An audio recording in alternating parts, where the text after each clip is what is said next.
Salut à toi et merci encore une fois de plus d'avoir cliqué sur ma vidéo. Un investissement immobilier comporte 8 piliers principaux, à savoir les revenus locatifs, le capital étranger, les avantages fiscaux, l'inflation, le rendement qui est élevé, l'augmentation de la valeur et la constitution du patrimoine. L'un des piliers les plus importants, c'est les avantages fiscaux. Comme avantages fiscaux, on peut énumérer l'amortissement, les frais réels liés à l'investissement et les frais de modernisation. Les frais réels liés à ton investissement sont les dépenses que tu peux faire valoir sur le plan fiscal. Ces dépenses, tu peux les mentionner dans ta déclaration d'impôt pour réduire, n'est-ce pas, ta charge fiscale. Le fisc considère un investissement immobilier comme une entreprise. Toutes les dépenses liées à ton investissement, tu peux les faire valoir sur le plan fiscal afin de réduire ta charge fiscale. Dans la vidéo d'aujourd'hui, nous allons nous pencher sur une stratégie que les investisseurs immobiliers appliquent pour accélérer la croissance de leur patrimoine.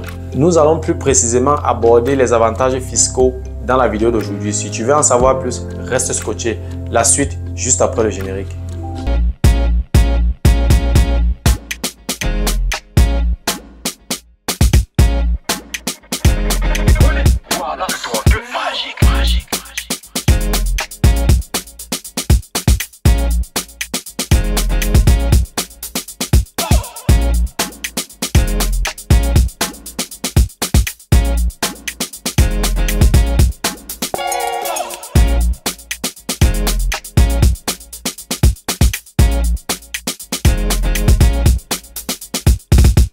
Voilà, si c'est ta première fois de passer par ici, je m'appelle Fabrice Zopop, je suis ingénieur en génie mécanique et en même temps je suis investisseur immobilier depuis plusieurs années déjà. Au cours des 9 dernières années, j'ai bâti un patrimoine immobilier assez considérable, si bien que je peux te parler des finances et de l'investissement immobilier avec autorité. Dans cette chaîne, je parle de deux thèmes principaux. Je parle d'intelligence financière et je parle d'investissement immobilier. Alors, si tu aimerais faire partie de cette aventure, abonne-toi tout simplement à cette chaîne pour ne manquer aucune vidéo. Et si en plus de ça, tu actives la cloche de notification, alors tu recevras de manière automatique une notification lorsqu'une nouvelle vidéo sera publiée. Si tu as des questions, des suggestions, des critiques ou des propositions d'amélioration, écris-moi tout simplement en commentaire. Un like me ferait énormément plaisir. Si tu as besoin de mon expertise, tu peux me contacter à tout moment via les coordonnées qui s'affichent à l'écran. Tu peux également me recommander à tes proches et surtout maximum de partage pour leur permettre de profiter également de mon expertise. Comme je l'ai annoncé à l'introduction, nous allons nous pencher dans la vidéo d'aujourd'hui sur une stratégie que les investisseurs immobiliers appliquent pour accélérer la croissance de leur patrimoine. Je vais te montrer dans la vidéo d'aujourd'hui comment obtenir 15 000 € du fisc à partir d'un investissement immobilier. Cette stratégie est légale et peut également accélérer la constitution de ton patrimoine. Tu dois bien sûr avoir acquis un bien immobilier au préalable et ensuite tu peux mettre en œuvre cette stratégie. Pour faciliter la compréhension et l'implémentation d'une telle stratégie, je t'ai préparé un exemple pratique. Comment obtenir donc 15 000 € du fisc? Dans l'exemple d'aujourd'hui, tu achètes un bien immobilier qui coûte 200 000 €. Le bien immobilier est un appartement T3 avec une surface habitable de 70 m² et se trouve dans la périphérie d'une grande métropole. L'appartement dispose également d'un garage. Tu prends en charge les frais supplémentaires pour l'acquisition comme apport personnel. Les frais supplémentaires pour l'acquisition s'élèvent ici à 12,07% du prix d'achat. Nous avons dit tout à l'heure que le prix d'achat s'élève à 200 000 €. 12,07% de 200 000 € est égal à 24 140 €. Le bien immobilier doit être rénové et les frais de modernisation s'élèvent à 30 000 €. Comment cette somme de 30 000 € est-elle repartie? Selon notre exemple, les travaux de rénovation suivants seront effectués. L'électricité sera renouvelée et les coûts s'élèvent à environ 6 000 €. La douche sera modernisée et les coûts s'élèvent à peu près 10 000 € si on considère que la douche a à peu près une superficie de 6 m². Le sol de l'appartement sera également rénové et les coûts s'élèvent à peu près 3 000 €. Les murs seront refaits et les coûts s'élèvent à peu près 6 000 €, y compris les travaux de peinture. L'appartement aura de nouvelles portes et le coût total de toutes les portes s'élève à environ 2 500 €. L'appartement sera également équipé de nouveaux radiateurs et le coût total de ces radiateurs s'élève à peu près 2 500 €. Tu vas donc faire une demande de financement pour ton investissement à la banque. Le montant du financement s'élève à 234 000 € en tout, c'est-à-dire 200 000 € pour le prix d'achat et 30 000 € pour la modernisation. Avec une bonne solvabilité et un apport personnel pour couvrir les frais supplémentaires pour l'acquisition, tu obtiendras donc les conditions de crédit suivantes. tu as le taux d'intérêt qui s'élève à 4,5%, tu as le taux de remboursement qui s'élève à 1,5%, ce qui fait donc une annuité de 6%. La mensualité sera donc 230 000 € multiplié par 6%, le tout divisé par 12 mois, ce qui donne donc une mensualité de 1150 €. Nous avons dit que l'appartement est situé dans les périphéries d'une grande métropole. Ça veut dire qu'on peut considérer dans nos calculs un loyer sans charge qui s'élève à 12 € par mètre carré. Puisque l'appartement a une superficie de 70 mètres carrés, alors on aura un loyer sans charge de 12 € multiplié par 70 mètres carrés, ce qui donne donc un loyer sans charge de 840 €. Nous avons dit tout à l'heure que l'appartement a également un garage. Le garage sera également mis en location. Le garage donc sera loué à 60 €. Ça veut donc dire que tu as un revenu locatif mensuel de 840 € plus 60 €, c'est-à-dire 900 €. Calculons donc ton cash flow. Ton cash flow est égal au revenu locatif mensuel moins la mensualité moins les charges locatives du bailleur. Les charges locatives du bailleur sont des coûts que tu ne peux pas répercuter sur le locataire. Et comme charges locatives du bailleur, on peut énumérer, n'est-ce pas, les frais administratifs, les frais bancaires, les frais de réparation, les frais d'entretien et les réserves. Les charges locatives représentent à peu près 25% du loyer, c'est-à-dire dans notre exemple, les charges locatives seront donc 210 €. Nous avons dit tout à l'heure que ton cash flow était égal à ton revenu locatif mensuel moins la mensualité moins les charges locatives du bailleur.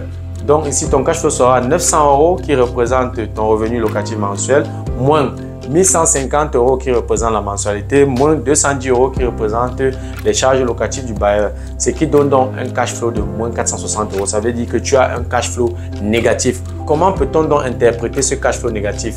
460 € de cash flow négatif signifie que chaque mois, tu dois injecter 460 € pour que l'investissement fonctionne. Ça veut dire que pour cet investissement, tu effectues une perte de 460 € par mois. Nous allons tenir compte de cette perte dans le calcul de tes avantages fiscaux. À la fin d'année, tu déposes ta déclaration d'impôt au fisc, bien évidemment après avoir reçu toutes les factures, parce que parfois ça prend du temps. Pour regrouper toutes les factures liées à ton investissement, ça prend parfois du temps. Il y a des années où tu peux même te retrouver à faire ta déclaration d'impôt en septembre parce qu'il faudrait que tu aies toutes les factures pour pouvoir profiter à fond de tes avantages fiscaux.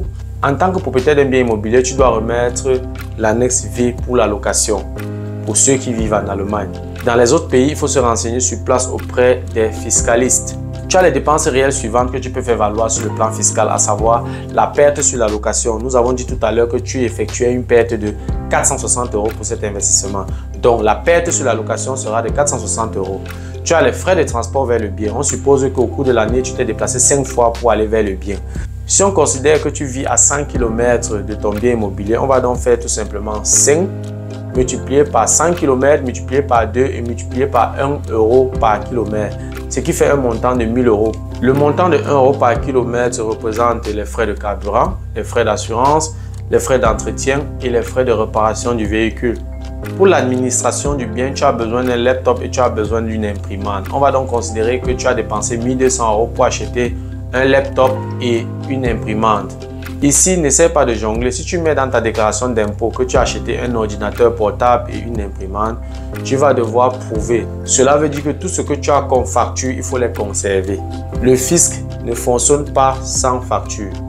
Comme autre avantage fiscal, on a l'amortissement. Si l'immeuble où se trouve ton appartement a été construit après le 31 décembre 1924, l'amortissement sera tout simplement 2% de la part de l'immeuble. Dans notre exemple, on va considérer que la part de l'immeuble est de 85% et la part du terrain est de 15%. Ça veut dire que la part de l'immeuble est égale à 85% du coût total d'investissement et la part du terrain est égale à 15% multiplié par le coût total d'investissement. Qu'est-ce que c'est le coût total d'investissement? Le coût total d'investissement est la somme entre le prix d'achat et les frais supplémentaires pour l'acquisition.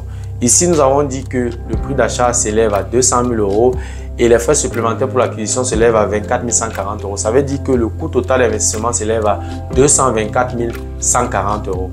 Puisque la part de l'immeuble est 85% du coût total d'investissement, on va tout simplement faire 85% multiplié par 224 140 €, ce qui nous donne donc un montant de 190 519 €. L'amortissement sera donc 2% de 190 519 €, ce qui fait donc un montant de 3 811 € par an. Avant d'aller plus loin, je dois dire un mot sur la limite des frais de rénovation peu après l'acquisition du bien. Ce qu'on appelle en allemand Anschaffungsnahe Erstellungsaufwand. C'est en fait une limite fixée par le législateur que tu ne devrais pas franchir les 3 premières années après l'acquisition. Tu ne devrais donc pas franchir la limite de 15% de la part du bâtiment pendant les 3 premières années après l'acquisition de ton bien. Si tu franchis cette limite, le fisc va te rembourser 2,5 ou 2% du montant que tu as dépensé pour la modernisation pendant 40 ou 50 ans selon l'année de construction.